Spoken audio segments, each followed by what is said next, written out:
return of Any Given Monday. Welcome back, gentlemen. Welcome, boys. Righty, how are you? Boys. Good. Been good week. Good Origin week. How Another good one Origin? coming up. It's going to blink. It's a strange little thing, and I am glad it didn't rate super well because I don't want it to happen again same time next year. But it's good for now in the current world. The ratings weren't that too well. Down 25%. Yeah, and Volandis he said that they'd think about keeping it regularly at this time if the ratings were rippers, but they're not. Yeah, and happy even if the ratings were decent, you still got to look at the impact it have on other shit. You don't want to come in and take all these prime time slots off international footy or cricket or all that sort of stuff and start shooting yourself in the foot, fighting with other cunts when it's worked so well for so long and the way it was. Yeah, you forget shit like the Sheffield Shield's actually on. Yeah. I see score updates come up on different sports sites and that, and I'm going, they're actually playing. The what Shield? Sheffield Shield. the domestic league. It's been around for over 100 years, What, man. Domestic cricket? Yeah. Who's the fuck's watching that? It's still on, and people go to games. I know. I see when they show highlights, and there's one guy going, yeah. They play midweek, don't they? No, they play weekend sometimes with the one days and that. It's just not super popular. They brushed a lot of the format when Big Bash and that came. That used to originally be just the States. Yeah. Then they thought we'll mix it up and bring some international people in, which is probably the best thing they did. Yeah. But with COVID, we're seeing some light at the end of the tunnel. I just don't know how they're gonna manage that within all the different states. I see Victoria are about to ease a shitload of restrictions or just ease them. So that's great. I just hope everything keeps going from a sports front. We don't know what the fuck's going to happen with local league next year or junior footy. When are we going back? What sort of game are we going back to? How long's it going to be, We're going to wait to see in January, late January to see how everything's shaping up. It was good though. It was funny how Adelaide puts on a Queensland crowd. Interesting, yeah. You never really know. I know when they have one of those in Melbourne, they get a lot of Queenslanders or people adopting Queensland, which makes sense. They don't like New South Wales, so they jump on. It was weird, but it felt like last year in Perth there was a lot more New South Wales based, probably because they won by 30 points. That seemed pretty massive. easy to see. Bit weird was seeing part of the game in the daylight. You know what I mean? Just where you used to wait until 8 o'clock at night, 8:30 at night kickoff, and it was dry track too. I was liking the Queensland jerseys, and not just because they're blue, but I thought the blues looked like shit. Yeah, the original versions of them, were okay, but they were a lot better than the replica. I looked and I said, I remember them playing in those jerseys, but they look better than these replica ones. They look like they were patched up, like someone had sewn shit on. I don't know. But yeah. I was talking to Sully about this. I reckon it should always be, they're exactly the same, just maroon and blue. Maybe. Then you got a problem with sponsorship and stuff. Everyone's got different sponsors and all that sort of stuff. So you couldn't really have them running around. One Queensland might have Amy on the front, and then they got Brighton's lawyers that look completely different still. So if you're gonna have them the same, you got to make it blanket same rule. Just get cover sponsors over it all.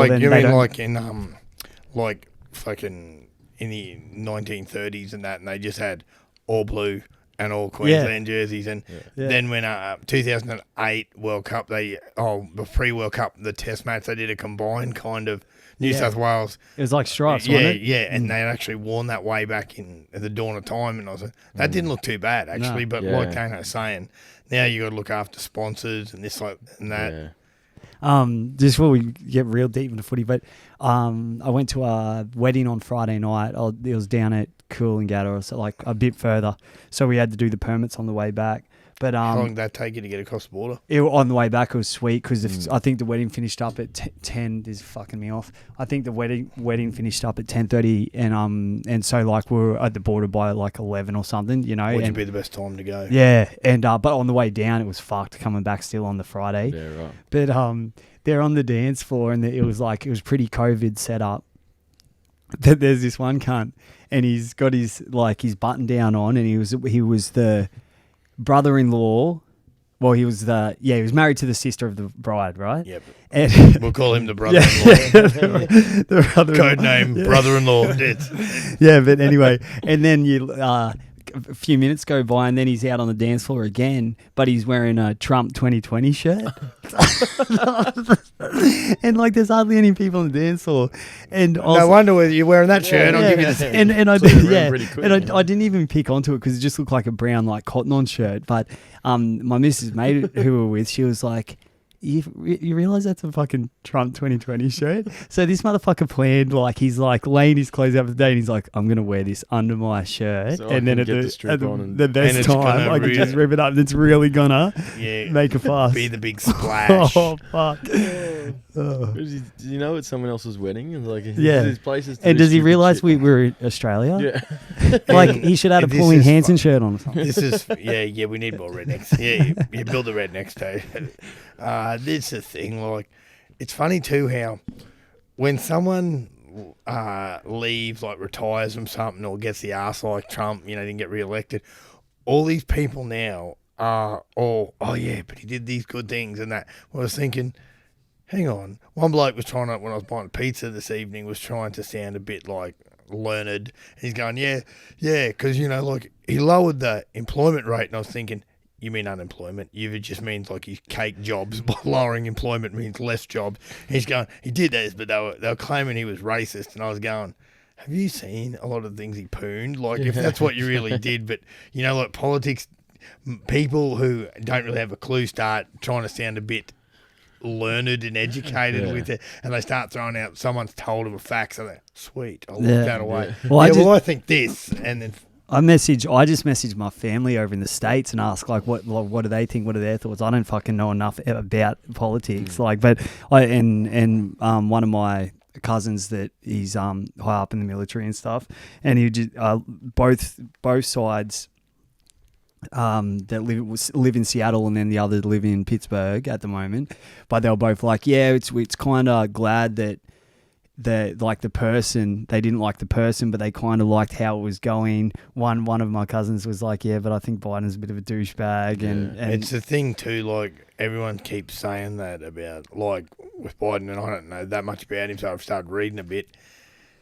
It's like, which one's the worst option, if you know what I mean? Like, it's just, this seems to be the consensus. Like, it's not, you're not picking who's best, you're picking who's not and worse. There'll be some things that he does that Trump wasn't addressing. Yeah. Like, was it climate change and things like that? Like, and some of the things Trump sort of did, it sounded like he was trying to be like a 70s mobster in he New York. wanted to be a bit of a controlling factor on the whole world, I think. Like pumping fucking all that extra money in military instead of going to schools and climate change and hospitals and shit. And some of his COVID things, like when he'd speak, and it really seemed like an uneducated dope, for that. And you've got political advisors and all that shit. These people talking today were going, I thought he did quite well considering he wasn't a politician. Okay, he's a rich guy, and you've got people who tell you what to say. So it's easy. But Biden on his speech today, he wasn't filling people full of joy. It was like Jed Clampett fucking in the Beverly Hillbillies. But it was just good. I like Jed Clampett though. He strung like 15 minutes together. That kind of. And they were taking the piss out of him on the Today Show the other week, and he's going, he couldn't. And my friend Johnny, I had a friend Johnny back in the day, and Johnny said, and like they're doing this sort of mimicking, and like Stefan Avic and that were all losing it, and it does kind of like he goes off on a rant. Like, I thought there'd be no way in the world this would happen. Trump, like, he hasn't really gone down gracefully, has he? He's claiming that biased, some sort of bias in the voting. Said, I've really won by a lot. I saw a video, and it was before he won the election against Hillary, and it was a question about if he doesn't win, is he going to take his win quietly and that. And he said, I'll address when I get there. And then there's a whole heap of points of how many times, every time something goes against him, he sort of kicks up a stink. Like, he didn't win an Emmy 3 years in a row for his reality TV show, so he said the Emmys were rigged and they had to get an investigation into the Emmy voting system and shit. It's pretty much the same thing he's done here. He's back against the wall, so he's just said, no, fuck you, you're cheating. Well, look who his lawyer is. Rudy Giuliani, former mayor of New York, who was Time Man of the Year. So you got the right people like there, but I don't think this has ever. I read something in the history of it. This has never on the appeal sort of thing. Yeah. It's like getting a recount in boxing. It doesn't really change anything. Like in the boxing version, they just go, "You really won, Christian." Yeah.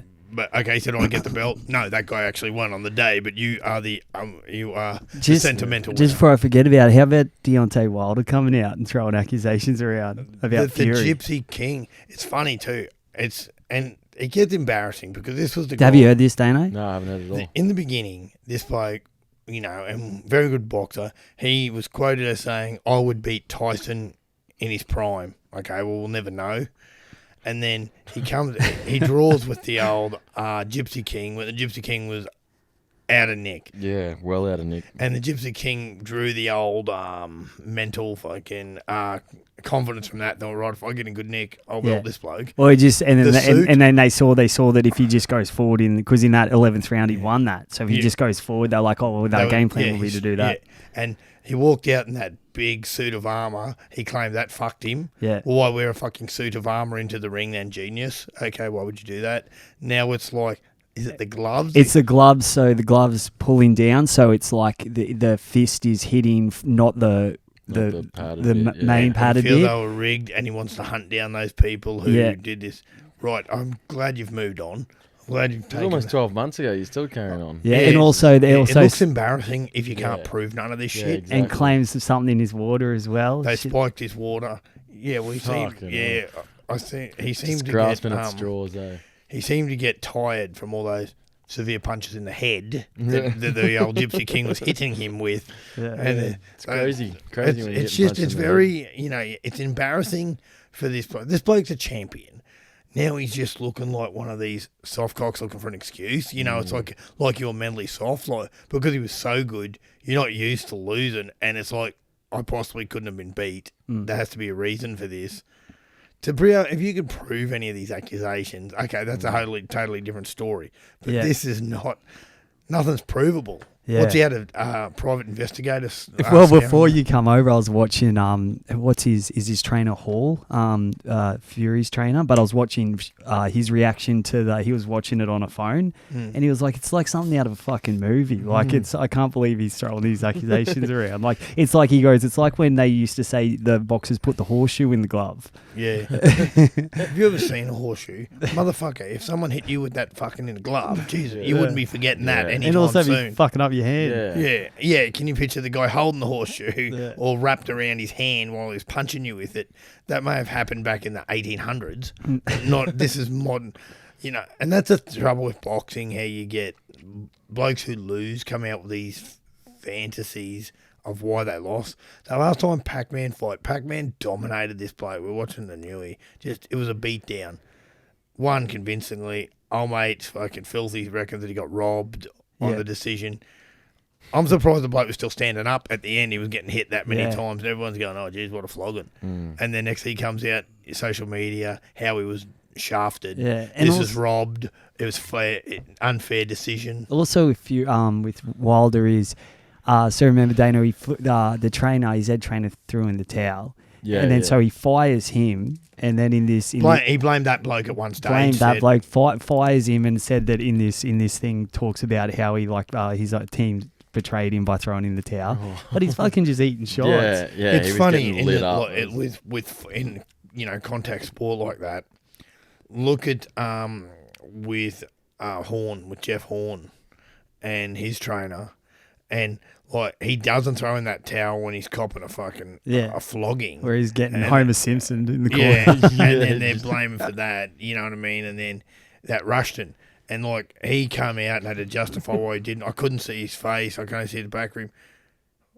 You're the trainer in the corner. Did you not notice those gloves hitting him in the face repeatedly? Fucking that was when he fought Zarafa. Things like that. What's combat sports? You got to What's the trainer meant to do? He doesn't want to see you physically fucking put in a coma. And those blokes are tough as fuck. They're never going to take a backward step. So like, you're not trained as long as they can get back up, they'll keep going. But there's got to there's a point that you got to be safe from yourself. Exactly. Like, especially even in the rugby league space, there's blokes who get up from being knocked out. Boyd Cordner. Yeah. And then they just like get up, want to have a go, and then someone's got to just say, nah, you can't go. It's like at any level, even playing park footy, you've got to say to some blokes, mate, not going to play you this week. Because if you let them go out there and then they go and poon themselves, or you say to a bloke, are you right? Blokes will they'll think they're right, and they're like, like last 10 minutes, and then get injured again. And you think, if I had just sat him out, there was another week. And once you've had one big one, and then the next week you come out, it doesn't take much to just do it again. Like get your head on the wrong side, just get just off centre. Well, it looked like Cordner should have never came back. Yeah, I don't know how he came back on, especially with it's with funny his history. too, and I reckon that's what happened with with Christian Welsh's version. Yeah, they thought, well, we've erred on the side of caution with Cordner. It has to be the same applied to Welsh, because Welsh didn't look anywhere near as bad as Cordner. Yeah. And they both come out and played well. I don't understand how, and I'm not a medical person, you can pass a concussion test on the night, but you're deemed no good. Yeah, for the series. Yeah, and that's fair enough. He should not have. You could understand this if he didn't come back on. Yeah, but if they give you, just say there's a set test that they have to pass on the night. If he passes that on the night and just flukes it, they'd be like, yeah, sweet, let's put him back on, because they want to get him back on. I've heard from blokes who played in the NRL, when they do those cognitive tests, that they fake them. You know what I mean? Okay. You get a few wrong, so you can go back on. Oh, right. Because it works off the one you do at the start of the year. Yes. So you do a couple and they average your answers out or whatever, and then when you do it again, so half the blokes who go in there, they did it at the start of the year, dumbed up for a bit, and then when they come back out, now they're dumbed up because they're unconscious. And that's the thing. That's why you need doctors making these decisions. Yeah. Players are always going to go back. But he looked fine when he came back out. I just don't know how. But he's saying we do those cognitive tests at the start of camps, and I sometimes take about 3 times to pass them. Yeah. Like, the ones on the computer, when you sit down and do it on the computer, and it fucking... Yeah, some of us have to go back there 2 or 3 times. Challenging stuff. And see, the thing challenging is trying to be a human. And that's the thing, like, I don't know, like the way he came in, and Kafusi had his body bent. He had the elbows not cocked, but he was protecting himself. Bracing himself for the shot. So he's just come in and hit that fucking elbow. That's all it takes. Is just, especially when they're 2 big boys coming together like that. Fuck, it doesn't take much. And for a bloke like Boyd, who's had that many head injuries already, they're gonna have to start looking after him. Like the Roosters rested Luke Keary for 6 weeks in 2019, just through that. Ryan Madison had 4 weeks this year just from a head knock. So, and you feel under pressure to play, especially if you're like he's the captain. Yeah. Or if you're on good money. And Madison made accusations that the Tigers were trying to force him into playing at times, where he'd come from the Roosters. So he's not going to risk that. And his career is flying at the moment. He wouldn't have been risking that at all. Yeah, exactly. In the game, Friend got knocked as well. Yeah. But he got hit on the nerve, sort of thing, and you see his eyes roll back, and he just gets back up. I was wondering that, like if he had to come off with that. Yeah. It looked like he did the smart thing by grabbing at his shoulder and just kind of playing it off that way. Well, that's the thing, how they can look and now and they watch it, and like that job you were doing, like where it was something concussion 10, well, you say, I reckon that you got to bring him off, so it could go on. Play could go on for 5 minutes. Yeah, you could have scored 2 tries in that 5 minutes. Oh, that's right. But then you still got to come off. They do it a lot. We thought you got knocked. And you hear a lot of the time they call time off, and everyone's like, "What the fuck's happening?" He's like, "You need a concussion test. You need a HIA." So like, obviously the doctors are fine tooth combing over everything on the sideline, and then they see something they don't like or something a bit hooky, they just get them off. But then they get them off and they go to the cognitive test and they dumb up again and go straight back out there. Yeah. But I don't know, the system sort of seems to work for most part, but in the case of blokes like Cordner, it's just... when you got doctors examine you repeated. And they know the roads, that's the thing, got to be independent doctors too. Like, most doctors aren't going to do anything fucking untoward just because they like the bloke. But it's a thing too, you have the responsibility of this man's health. You have nothing to do with his career. You have nothing to do with you know, what he wants to do, but you have to try and make sure he's a healthy human being. Yeah. Keep him independent, and they do have that on their head. You know, this is your job, and your job is to keep the players safe. And as long as they're independent, like, there shouldn't be any risk of blokes. Like, imagine if the Roosters got their own doctor, and then he just said, and he lets him go out. Corner, you're right this week. Whereas an independent doctor might think twice about it. But people will make accusations that it was the club doctor. Yeah. But in the past, there were many times there were accusations of shit like that. I was listening to a podcast. You remember John Doyle? Indigenous play from the Cows. He played a few Origins. Origin. He was a gun. He said, like, when he had pooned knees and he had a fucked shoulder, like, so he went back and played cup for a few years, and then the Roosters offered him a lifeline. So he did this medical, and it was he tells this story where did this medical with the Roosters doctor, and his knees were pooned. In the way that he could not fucking. He did the captain's run, the skill session, every other fitness thing in the gym. They were the only ball sessions he did, so they'd get him up for the game. Yeah. He said the doctor goes, right, you probably shouldn't play, like, but do you want to play? And he goes, and John goes, yeah, I want to play. He goes, well, Ricky wants you to play, so you're in, so you're playing. And they just gave him a dodgy medical to get him through, and he got 2 seasons and then had to retire. Yeah, you know, like, they would have been needling up too. Yeah, but things like that, and there's all do anything to get him. There's all sorts of situations like that. Like in the past, like there was talk of someone's like on Finchie's podcast, he was talking about when he was there when they're having all that success, there were blokes getting the jab to train. Yeah, that's pretty intense. But this was also at times like early 2000s and that. Things were a lot different then, and when shit happened with the NFL with the concussion stuff and blokes suing the National Football League and that kind of opened a lot of contact sports eyes of duties of care, and that was this bloke Junior Seau played for San Diego and then went to San Fran Patriots. Yeah, and unreal player. And then when he retired, he just got like.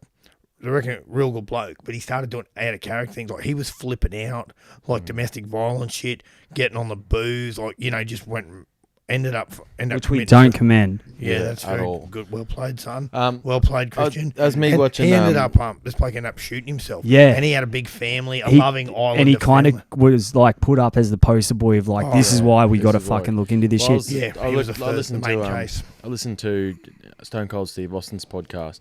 And I heard it's killer. It is killer. Yeah. And he had Rob Van Dam on. And so Rob Van Dam's like one of the ECW crazy cunts. He should just let blokes hit him in the head with chairs and shit. And like all the crazy shit that all the fans loved. He was like their guy. And they had the conversation about head knocks and all that sort of stuff. And it was just same thing, even probably more prominent in the wrestling space. But they both knew blokes that had come out. Like through their whole career were nicest blokes there and then came out and then 5, 6 years later, 10 years later, they just start withering away. The mind just can't handle it anymore. The wrestlers are doing it fucking night after night, aren't they? Like they just do it. It's like they're a circus act. Yeah, they're on the road for weeks at a time. It's like you're a band on the road, but they're in a physical thing. Like and they would be just needling up, getting everything numb. And you've got no restrictions. Yeah. Well, they had so many scandals with all the performance enhancers and all the steroids and that sort of stuff. But blokes are just trying to. A lot of blokes were just taking him to get back from injuries and stuff. Like blokes would tear his quad completely and then just try and do whatever he can to get back as quick as possible. And then you piss hot pretty quickly when you're doing that sort of stuff. And especially now, it's a clean PG world. It's not a chance. And the damage those older like performance enhancing shit were doing to your kidneys and all that sort of stuff. Blokes are just dying from inside out. Blokes just drop dead. Like, you know, all that weighs up. People go, this bloke still looks in great nick. What's happened to him? But all that stuff, like you're saying, adds up the trauma being to your mind and the rest of your body. Yeah, and just turns off. So you mix all those drugs and whatever else you're doing, plus getting hit in the head with chairs or jumping off a rope and trying to land in a certain way, it'd be fucked. But and you see that in society, like, you know, those loose as fuck blokes, you know, like you go out and there'll be blokes like fucking these blokes juiced up and that who can fight and they're off their head fucking iced up and that and you're going, all this sort of supercharge into your body cannot be good for you. Yeah. Like, you know what I mean? And you can't run a car. They're tasering this bloke and got 4 coppers holding him down. And you're going, being that juiced up to be able to do this is probably not healthy for you. Yeah. When you come down and your body's like in fucking like half a coma. Like, yeah, well, it's like getting in your car and sitting on 200 k's. It only lasts so long, before you overheat and fucking kill it. If you flog you're just gonna flog yourself out very quickly. Yeah, it's fucking like our boy Lukey Barron over in Connecticut when he says he's dealing with these cunts on fentanyl, and he says they're always naked, so they're hard to grab, and then for some reason they always feel like they're superhuman as well because they're just fucking pumped. Yeah. And let me guess, that made you think of becoming a copper, didn't it? Grabbing nude dudes legally. Okay. No, I was thinking of fentanyl. I was just thinking about that fentanyl. When I was living at Gathorne with my mum, there was this sort of bloke over the back, and he was a bit of a weirdo, and he's playing his music loud one night in one of the back units, and then the police rolled up. I heard this noise wake me up. It was like a Wednesday night. I looked out, and he was blind, and these 2 coppers came, and this genius thought if he came to the door nude, they couldn't arrest him. He goes, "You can't arrest me. I'm naked." And then so I go back. I've heard a bit of this, so I went back to bed. Next thing, 15 minutes later, he's getting dragged down the driveway, and I hear this bloke going, "Don't touch my penis! Don't touch my penis!" And you were like, "I won't, bro. Don't worry." And now I think I know a man who would have been good for this job, and I was going, "What compels anybody out there who's planning on committing a crime, being nude doesn't mean the coppers won't arrest you. If not, they'll just come back and arrest you when you put your clothes on anyway, you fucking dopes." Did you guys ever do that shit where like you'd order some food or something and then enter the door naked?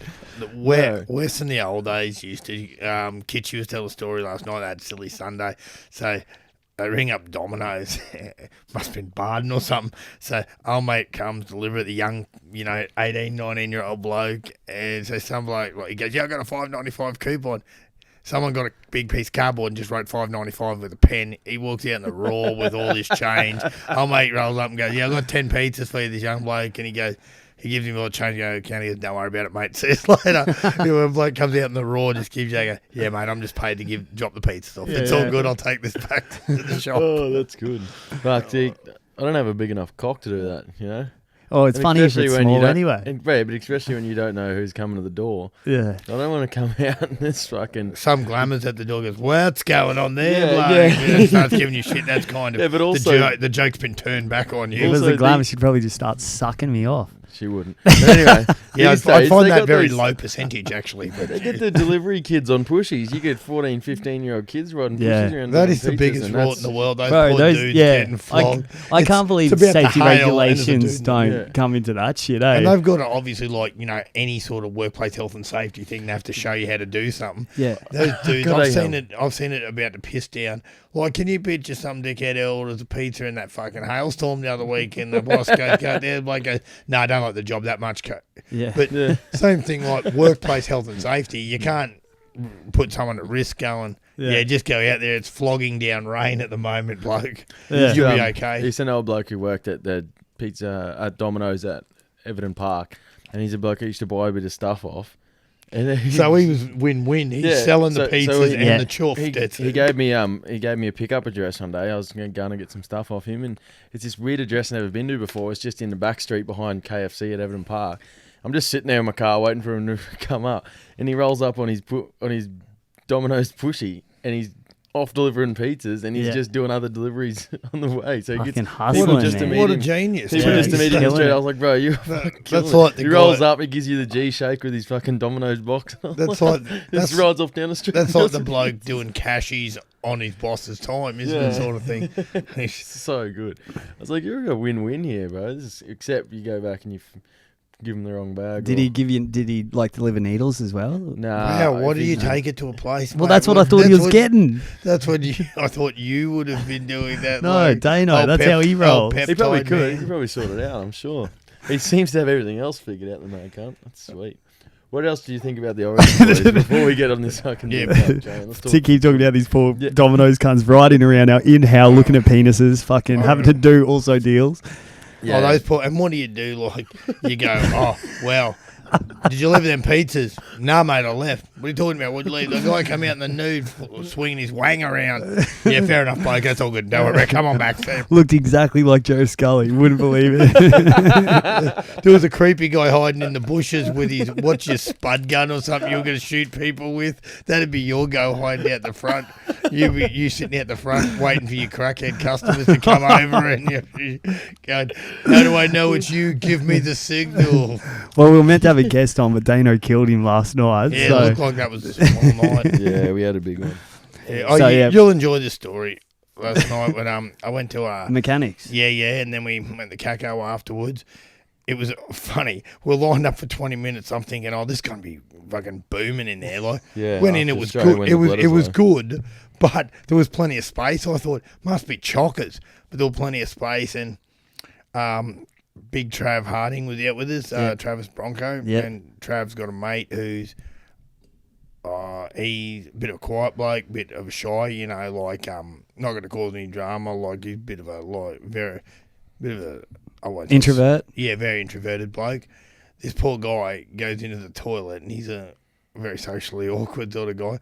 Yeah. Accidentally looks at a man's penis while he's hanging at the trough, and this bloke goes, he's just looked at my cock. That bloke's looking at it's a bit filthy, this bloke. Well, he didn't like he didn't No, get angry I at was him. worried that when they said that, because I thought, could be on it. This bloke's, what the fuck? You can't, this bloke's a very quiet, not a bloke you'd hit.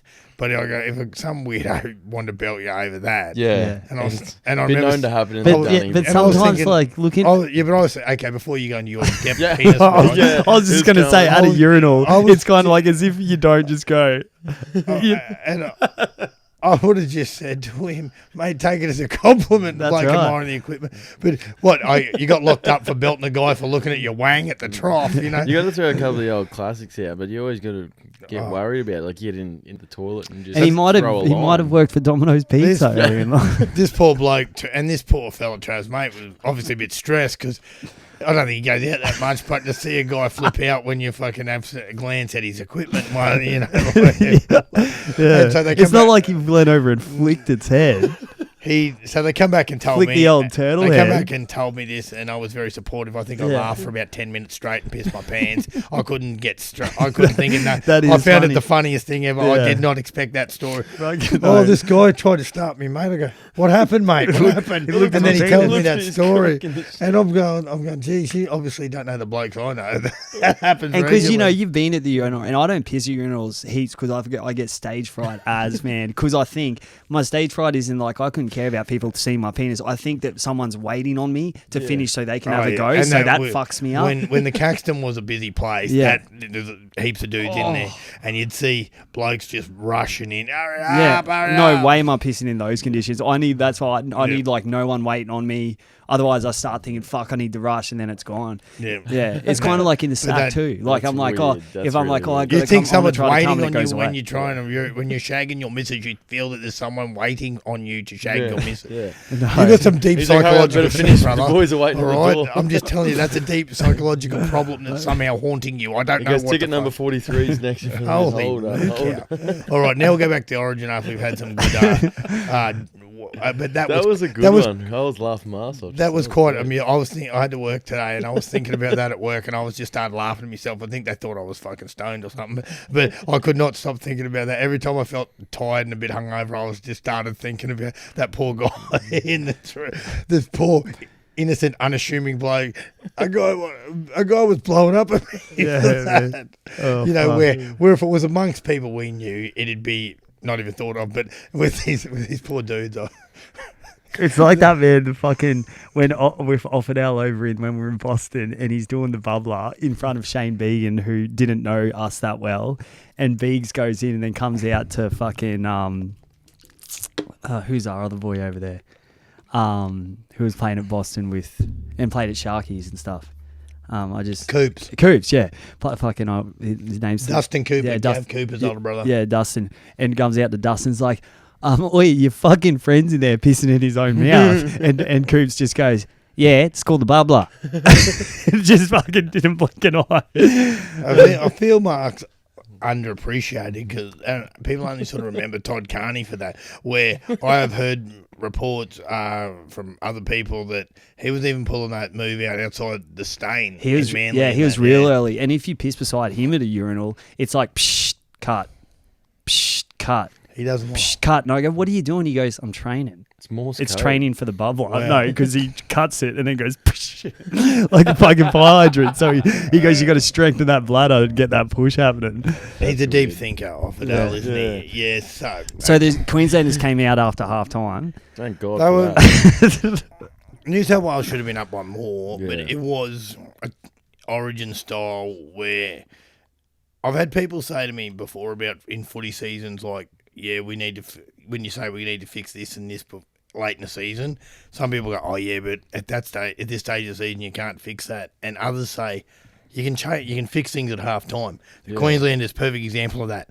You've just got to go out there and fix what you needed to, and they did. And the middles got more dominance, and Cherry and Munster really ran the show. Yeah. The forward pack was brilliant. They set it up like young forward pack for the most part. Papali was great.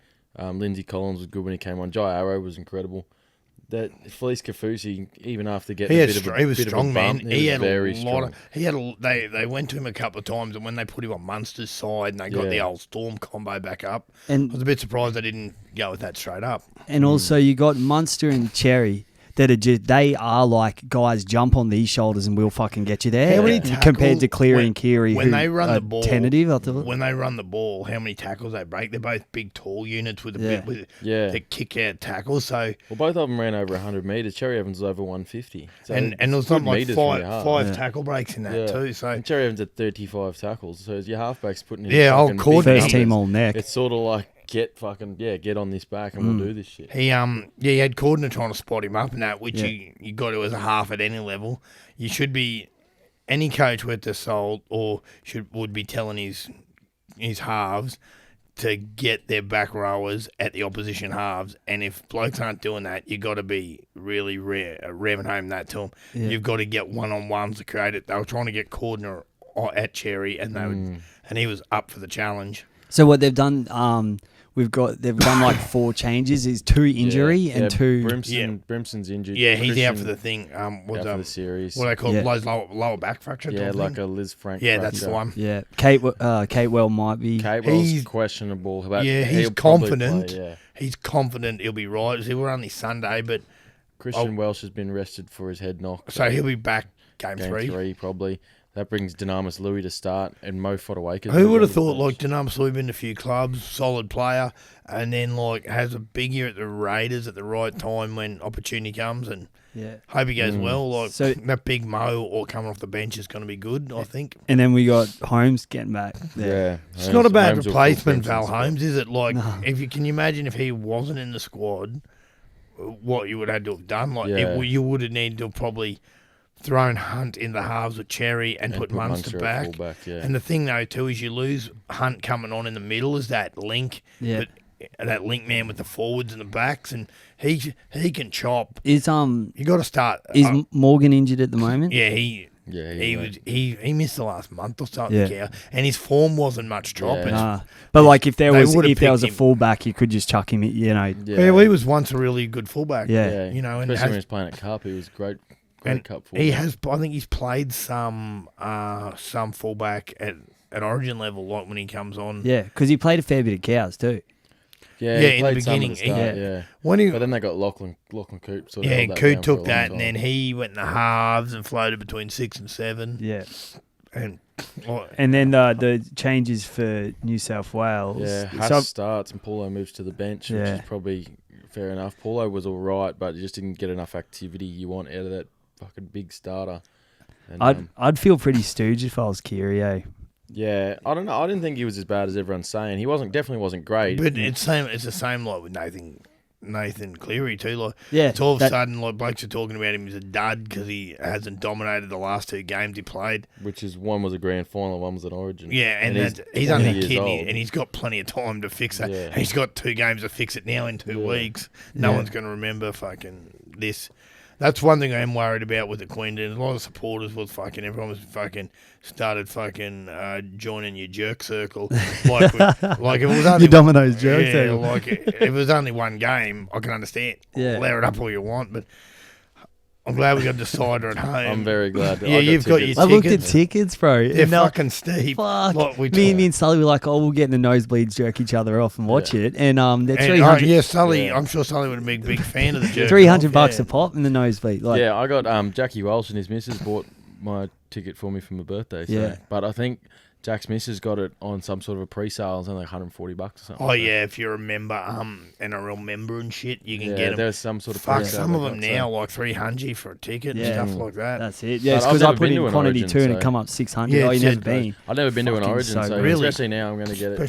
Special note. Oh, going to get it as either a decider or a whitewash. So either way, I'm happy. So once they got up, who would have thought that? Who would have thought that possibility? People have been thinking it'd be to avoid a clean sweep. The way the chit chat was. Yeah. Shout out to Stevie Howard too. What's that about the cricket score comment? And you did ask if any of those blokes play in the NRL. Yeah, guess they do, eh? Guess they do, big guy. My other mate, Colin Odell. He agreed with Stevie. Yeah, looking good, boys. Worst Queensland side ever. If the worst Origin side ever beats you, does that make it worse than them? Yeah. Well, I rang a couple of my boys in New South Wales and I go, boys, you realise this is a bigger upset than Fatty's boys. Yeah. And I go, you guys are terrible. Here's the thing. There's a lot of keyboard warriors too cutting around Facebook. Just holy giving it shit, to Queensland. Talk about fucking people who eat their young. Now it's like the side they picked, good side, it just didn't perform. And now it's change the halves, change everybody except the fucking dude. Change the dude filling up the Gatorade bottles and shit too. Get rid of him. They didn't need to do too much. They just had a few blokes had bad games. Both centres, I thought Whiten was very average, and so was Gutherson. It's because they're not centres. Exactly, but they'll be better for the run. Exactly. Yeah.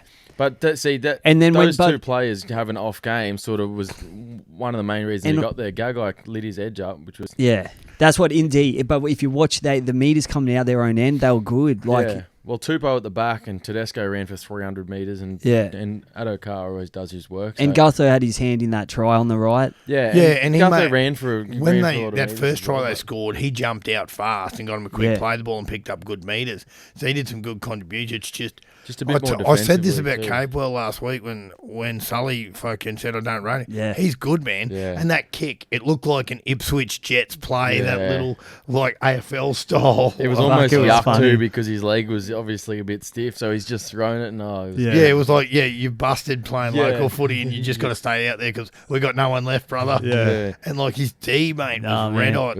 That's because he caused that one when he run up and we got the changeover. Yeah. He shot up on Cleary or... Yeah, and there was another one on Fox. Yeah. Fox kind of ran like a fullback sweep line, and they read that, and then boom, he come up and made a couple of tackles. It was good to just see. And he diffused that chip too late on when he had sweep to cover it up, and we got the drop. It was just good to see the effort, effort on effort. No one was giving Queensland any hope. At half time, they were paying $10. Yeah. So no one. That's it. No one gave him a bit of hope. So for them to come out and just put it together in the second half and play for each other was good. And Ben Hunt comes on and makes a massive difference. He did make a big Those difference. small men who were good defenders, and sometimes you've got to do that in games, throw in a couple of good defenders in the middle. And I think he can shot too. Oh, he can fucking shot. He can jump. The friend was going hard, so he didn't look like he needed rest, so he couldn't jump into hooker But also what he did is he offers Munster and Cherry a better kick away because they don't know if they're going to go to Ben Hunt on the kick either then when he's out there. So Ben Hunt's got a big shoe. Yeah, and Munster's kicking game was spot on. Yeah, the whole spine for Queensland had a really good day. Brimson was good from the back, had his hand in. Scored his own played, try and he plays a bit of a different role. He's not only getting the ball on those sweep shapes and those block shapes. And then he's pushing just around the guts. So he was good. And then even when you add the 13s in for Saul Malawi, weathered a bit of the big boy storm. He was good. And then Ben Hunt comes on as that middle forward 13. He was good defensively, and he even had his hand in that try Coates scored by getting the ball, bit of footwork late offload, and then they go down an edge. So and he just offers that bit extra in the middle once he comes on. Hess just looked like he's not confident. You know what I mean? Like his carries, he wasn't bending the line back. Yeah, he was getting jammed. It was a bit of a surprise, and then when he got left out, it wasn't big of a. It was a surprising selection as a starting back rower, and I thought they should have had Sewer. I thought they should have brought Hess off the bench, but Sewer out there, if he's he'll be going at Walker a lot if Walker's on that side. Definitely. You know, like definitely. Like they one thing too, I thought when Walker was defending in the middle, they should have got at him more. Yeah. You know what I mean? Worked him over a bit more, because when you're not used to defending an area, it happens in local footy as well. Like blokes will go, oh yeah, Dano might be a centre. I don't know. We'll throw you at lock for a bit. So you're going, yeah, no drama, sounds good. But the up and back, and when you've been involved in a couple of tackles, and then you got to drag your ass back, and then you fucking got to push over, but you're not really involved in it, or go in third man, have a lesser involvement. All of a sudden, all this up and back, and then they get a penalty or something, and you're backing up, and you got to tackle another couple of big dogs. Like even in the centres where you make a lot of tackles, you're not making. It's not the same sort of shit as you're doing in the middle. Yeah.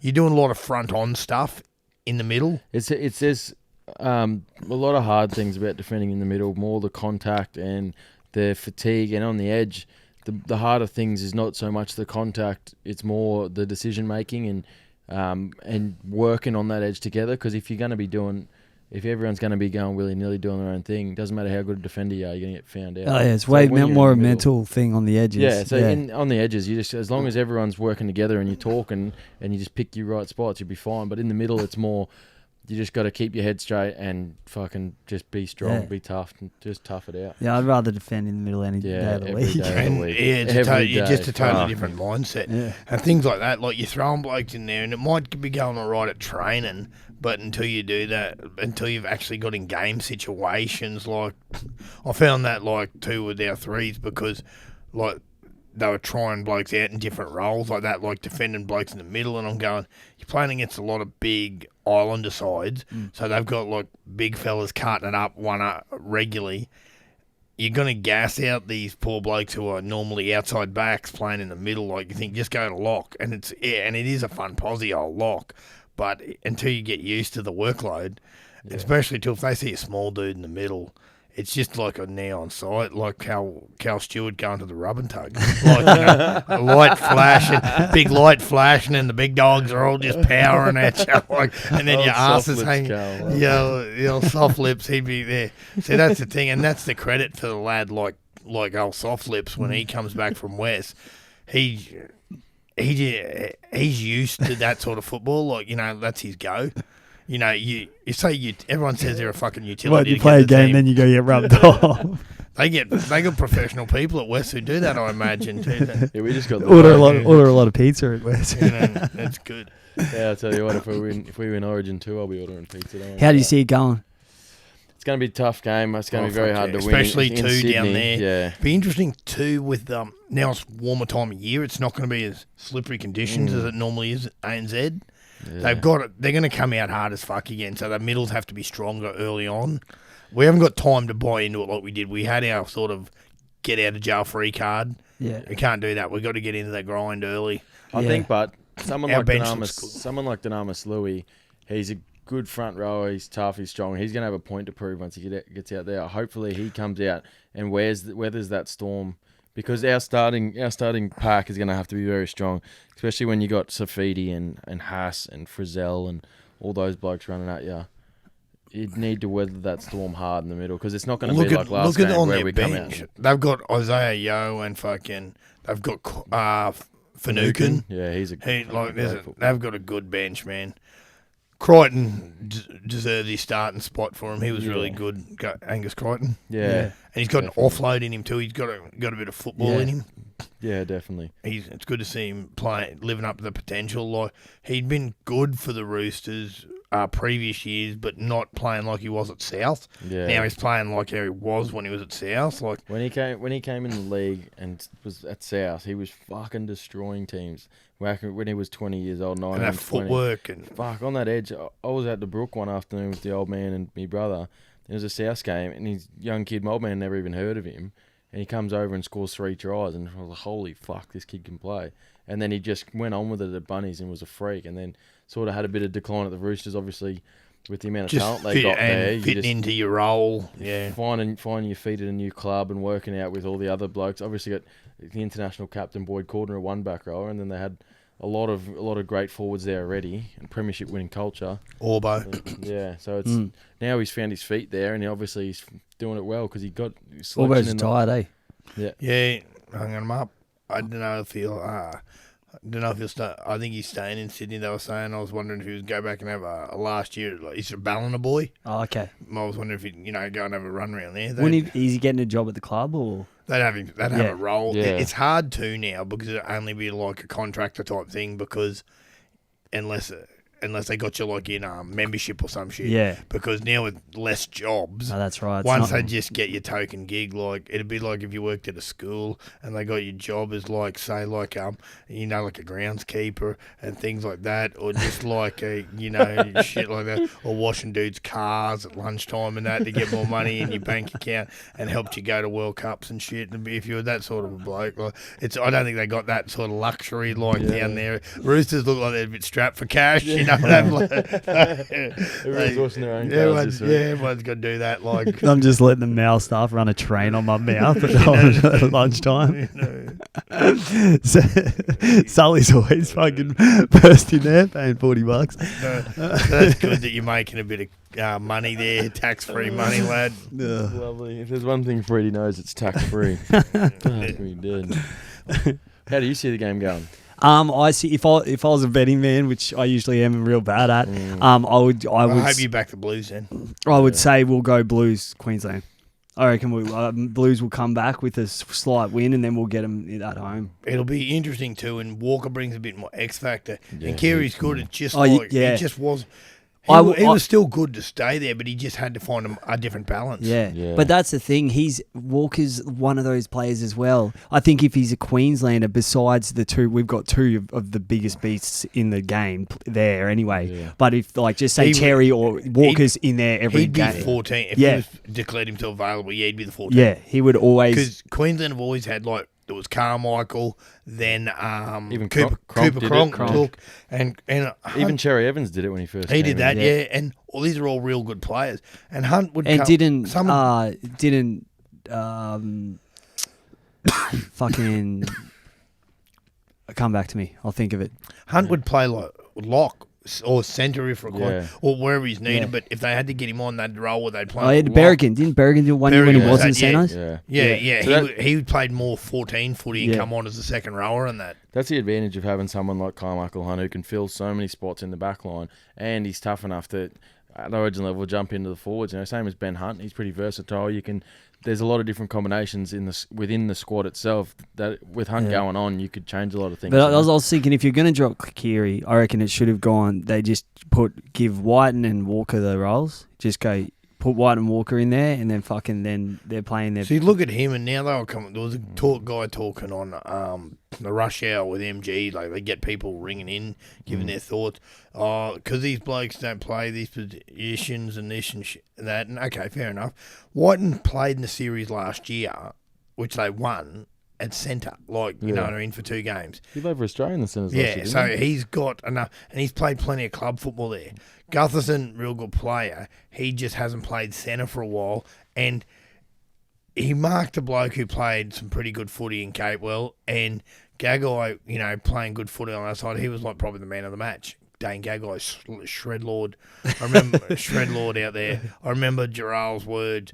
Gags, he knows how to dance, and he put one of them dance moves on Whiten and set up that first one. A couple of times. And Whiten's a whacking machine. He's also Gagai. You forget about that fucking 5 meters, 0 to 100 speed, Yeah. And his carry's coming back. He runs so fucking. When they end up getting him on his back, I've got to get numbers on him. So this opens it up that 2 or 3 cunts have had to get in his one tackle to dominate him. Yeah.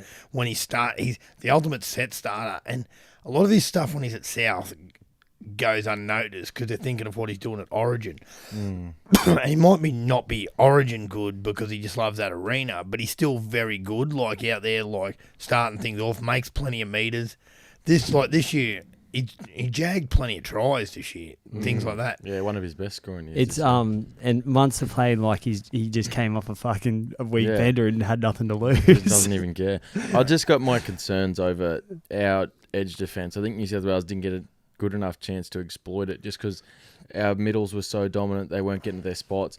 But like just having Gagai in the centres next to Coates, it's a little bit worrying just because Coates hasn't played a whole heap of NRL and Gagai's played a fair bit of centre, but he's not a career centre. You know, he's more of a winger. Imagine. But how would Branko Lee have gone? We'll never know now. And I feel for him, but it's one of those things where the opportunity comes, and unfortunately, that didn't happen. They reckon that even if there was talk by Dobbo yesterday on the radio that they said even if Capewell wasn't available, they didn't think, because Branko Lee did a calf the day before. Yeah. A calf's a lingering thing, like, you know what I mean? Oh, fucking know. It's nothing. It's like a hammy. You can't just play around. Yeah, and you could be feeling good then. Something happens, like you do an explosive movement in the game, and it's gone, and you got to come off. And you always hear blokes go, tell you, I'll be good, yeah. And then something goes again. Or they get through training that week and then... It leaves a big hole too, trying to fill a centre spot, because you don't really sort of try and... Different if you had Capewell as like a 15 or something. Yeah. You just throw him somewhere on that edge. But, yeah, it's a big call, so they're not going to... And you also don't want to waste a bench spot to then throw it into the backs when then you're just trying to roll all your forwards with two blokes because you got Hunt there playing 14. It's just be a bit difficult on your interchange and on trying to... they're not going to have they're not going to put anyone there who's not going to be able to play backs and forwards as a 14. And on the plan, like they wouldn't have a plan, obviously, this bloke goes this long and obviously all subject to change, injuries and that. But once you lose someone that's completely outside that plan, you lose a winger or a centre. Yeah. The whole thing's out the window. You just got to reshuffle. And I saw the 21... There's no way they're going to play Corey Allen. Or Edric Lee. Fuck me dead. If Edric Lee gets a run, holy shit. Like, Corey Allen, he wasn't even in first grade the whole year. Yeah. And he's a talented young player. Yeah. But he's still establishing himself. He played good at the back end. But, he's played more wing than fullback. And things like that. And... it's just like they're talking about, do they brush Mitchell now and all that? That's fucking ridiculous. You're not going to brush a guy. You've just gone and got Latrell Mitchell. Yeah. Corey Allen's a good player, but and he proved he's up to NRL. He was also playing on the back of a red-hot Bunny side. The end of the year, Bunnies were going crazy, and they were scoring fucking 40. They scored 60 on the Roosters. Anyone's going to look like a world beater when they run off the back of a back line where Reynolds' kicking game is on point, Cody Walker's doing his thing, the forwards are setting the platform. Yeah, his backup play was fucking sweet. Yeah, all he had to do was be there and he was going to look like a fucking king, which is what he did, which probably earned him his origin spot. And just being in the squad will make you a better player. And Cherry Evans came out on the news the other day and said, if you don't become a better footballer from this camp, then I don't know what you're doing. Yeah. Because you got the blokes you got Wayne, you got Mal, you got Neil Henry, obviously a whole other host of blokes in there. It's funny that too with Neil Henry. He's a New South Welshman from Queanbeyan. Yeah. And there was a story too when they first got Mal to coach, who was the board originally wanted Bellamy. Oh yeah. But then they said, nah, he's a New South Welshman, and they took Mal. All those sort of things, those turning points where it'd be weird like that. There's only been one non-Queenslander who ever coached Queensland. Graham Lowe was a Kiwi who coached in the early 90s. Yeah. He was a Manly coach at the time. He'd coached Brisbane North, things like that, and coached the New Zealand Test side, which they would never do something like that. Now, it's not rugby union where whatever nationality a coach is, they'll get you. You know what I mean? They have no drama with that. People blow up, but they'll get an Aussie to coach France, or Eddie Jones coaches England, things like that. And Eddie's coached Japan and South Africa. And you just feel like there'd probably be, obviously it's a professional platform, but the conflict of interest. Like for me, I fucking hate New South Wales. Yeah. And you're not going to, if someone come to me and gave me a New South Wales coaching gig, you're not going to turn it down. But in the back, you just got to, the whole time you'd just be fucking have that conflict of interest, But that's the thing about being a club coach. Yeah. If you come in and you're coaching against your players, you're trying to isolate strengths and weaknesses. Like Molesley told me that when Graham Murray used to be City coach, he'd go back to the Cowboys and give them some and tip them up on different blokes if they're playing them in the next few weeks and things like that. Like bloke carrying a shoulder injury or something like that, and you know, to spot him up and things. Yeah, was that a spider that just dropped on you? No, it's some sort of bug. So like, I think it's a moth from your shoulders that you never ever use for tackling after you. That's probably from your foreskin, cunt, because you never use your dick. Holy shit! There's the bloke who's been Speaking trying of using your dick, you got another kid yet or what? I don't know. Everybody's asking. Yeah, I'll let them know when it's happening. When it's when we're like 12 weeks on. A bit of a celebrationary party, down the EP, down the old FGT to get some people in the joint. Yeah. We'll finally get some people through the door. They won't know what the fuck's happened. I think there's a fire alarm going off, seeing all these people at the fucking bar. We'll try and help you out, cunts. We'll try to get some people down there soon. Well, we might, we'll go to questions. Oh no, there are no questions. You didn't put a fucking post up. I knew I forgot. We didn't know. Yeah, came in a bit late, but that's 60, boys. You want to? I'll give you a quick shout out. I was rolled into the regatta last night, and I got out of the Uber with my missus. We're going to an engagement party, and all I hear is, "Oh, you don't know," and there's two blokes in the car park drinking rum cans. And I was like, what the fuck? And I look up, it's two old blokes I used to know back in the day. And then they came up and said to the missus, I introduced him, and they're like, oh, is this the blonde chick?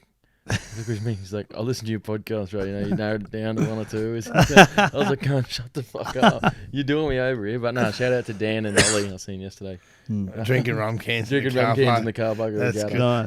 Almost put me in the shit with the missus too. That could have been numerous people we knew when you led into that story. As soon as I was like, why does it not surprise me? Which two tight bastards couldn't have at least drank that booze at home and had to they drink just they just want the atmos without having to going in and buying a drink at the bar. You can almost hear the music from here. It's cool, yeah.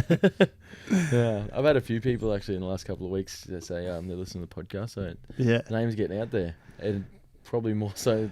I went out for a beer with Guy Hamilton last night, and every second person he goes, "Oh, this guy's got a podcast." He's good like that. It's just the Burley Bears new signing. Yeah, so picked up a good one there. Picked up, yeah. He'll fill in for Jamal Fogarty. He's got and they'll have a good side around him, so he will go well. And the Titans blokes, the fringe Titans boys, and that.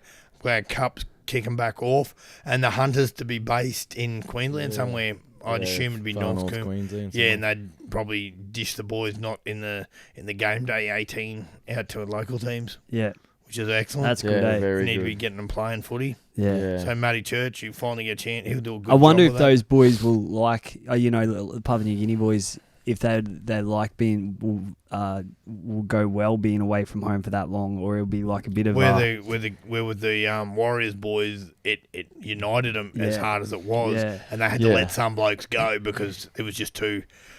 As Peyton said, there were some blokes with some real serious problems, like blokes' misses who were pregnant and they'd been in car accidents and they had to make sure they were all good, like shit like that, shit that you can't say, oh mate, we're only playing footy here. That's right, but. It's a job, and it's like your job going, mate, we'll let you go, but you only got 2 weeks. And and also with like Papua New Guinea, like that family culture, if it brings them down a tiny bit being away that whole time, or if you're not having success, do you know how like the vibe it's drops very off? hard if you're not rooting out. But I wonder what the setup will be like. So obviously it's a while away now, and like there's probably nothing set in stone. But it'd be interesting to see where they're going, like what the setup is, how many times where they'd be travelling to, like, so like will they play any games in PNG or stuff like depends with COVID. And I do know you say it's away. It's like he's just on the stage now, You say it's a way away. I know Matty Church, the Hunters coach. He put up a post on social media today. Back to work today, or back to work tomorrow. So they have to be planning. It's not been mentioned whereabouts up north, so you'd imagine it's Cairns or Townsville, wouldn't you think, Dano? I probably think Cairns more so than Townsville. And things like that. And that'd be all right, because then you could dish players to the Pride who haven't been going too crash hot for a while, and other sides up that away. So we give them to the Pride. They play against the Pride, the Hunters. Oh yeah. They'll be playing local comp for. They'll play local comp. And Joey Eichner got resigned at got resigned at the. So he's coming back. I sent him a message when he was leaving and asked. the guy who was the manager up there at the Pride was organising his visa. Then that bloke quit and he hadn't completed it. So he's had to go offshore. So he's gone back to Florida for a bit and it's in the process.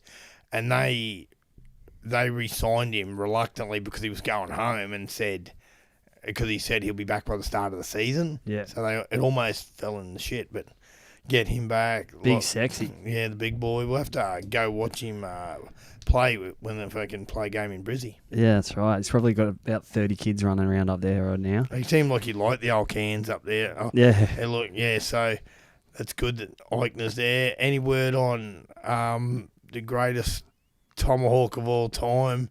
The PT, Coach Overdale. Yeah, Coach Overdale. No, I read his things. Have you taken any of his meditation tips? No, I haven't. But you see that fucking dirty Beamer sitting out the front of my house? That's the other car I got to sell for him now. So anyone wants a X5 BMW with 350,000 kilometres on it, hit us up. It's been rolling around Gundy for years. So you're just gonna drive that guy's car for the next year and go, how you going selling my car, Freddie?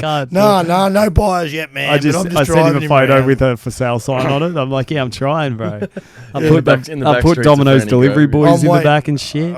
I'm waiting for someone to drive past, come in and knock on the door and ask me how much. Dirty Mike and the boys. Yeah, soup kitchen. But for all your training needs, go on Instagram and like Coach Offerdale. And what's the name? What's that diet he does? That paleo sort of shit. Oh yeah, he's paleo. Yeah, that's the one. The paleo diet. He talks about a few of them now. He's a big man.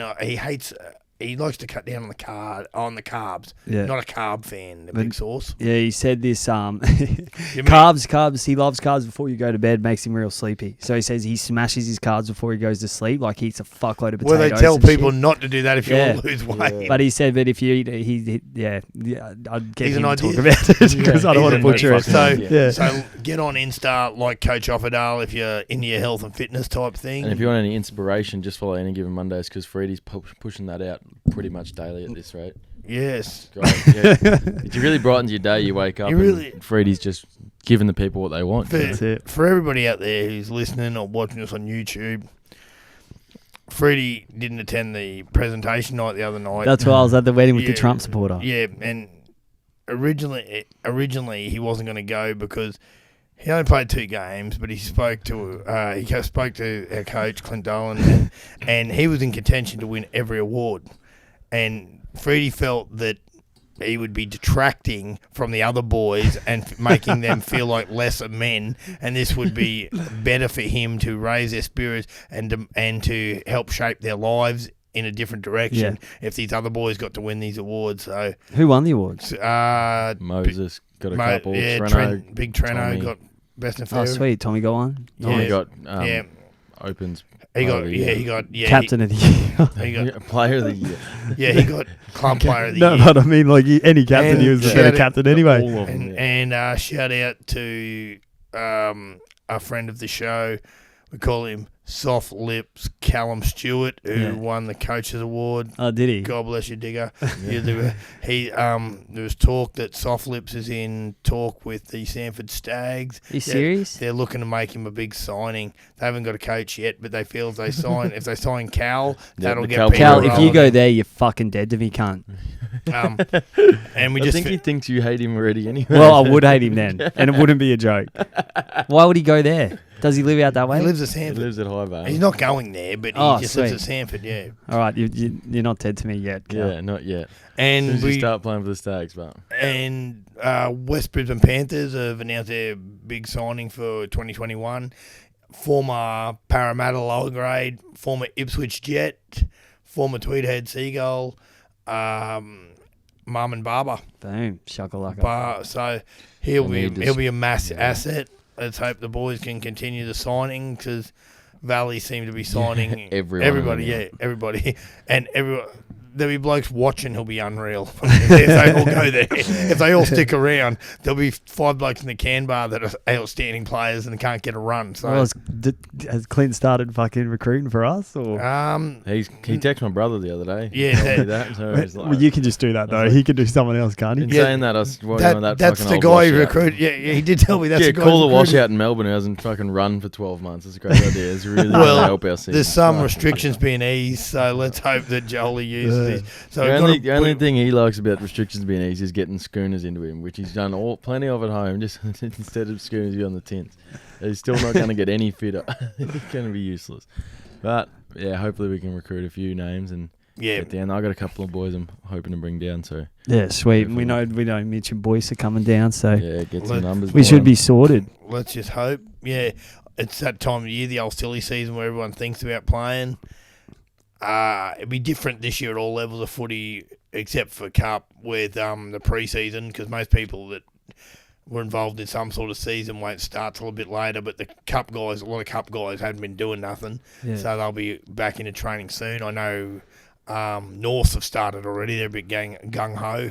Yeah. Some of those North guys were training the whole year round and not playing anywhere. Yeah, fuck. So we'll see how that goes. And I saw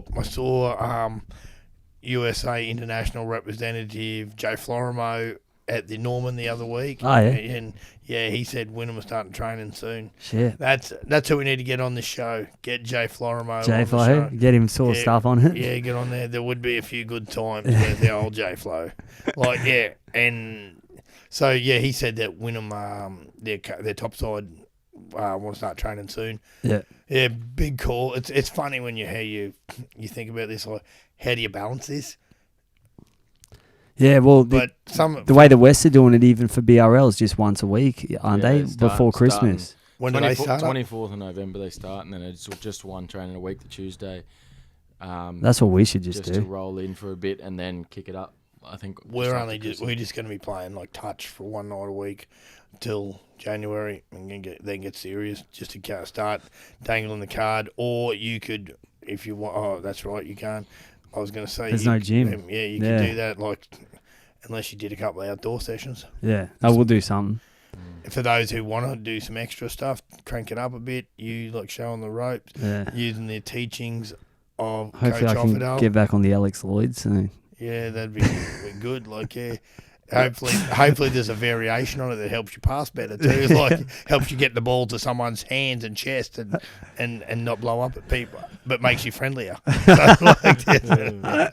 All right, take this bitch out, righty. Yeah. All right, and we'll have our guest on next week. I'll get back in his ear. Special. The Burly Bear himself. Yeah, we want the Burly Bear on. The Burly Bear, that'd be good. I reckon we do that one when the season kicks off next year, one Sunday Arvo. Yeah. Go down, have a couple of tins down there and watch the big fella play cup. Oh, fucking no. At Pizzy Park, not a bad little place to have a couple of tins, and good little leagues club at Burleigh. Yeah. Go down there and have a bit of feed and a beer. You can get the couch beds out. We'll stay the night. We won't be coming home. Apparently it's a big Sunday Arvo around Burleigh too. That could be. No one go to work Monday. No. All right. Thanks again for everyone who's tuned in. Thanks for all your questions. Yeah, that was good. Thanks for Freddie not coming through with stuff as usual, this clown. Bring on a guest, cunt. Get a guest on here. They think this is some sort of sex dungeon, they tell me. People knock that back. They're fucking me dead. They want appearance fees because they're worried about you trying to fucking fondle people up, man. They've heard about you. Thanks again for everyone who's listened, everyone who's watched.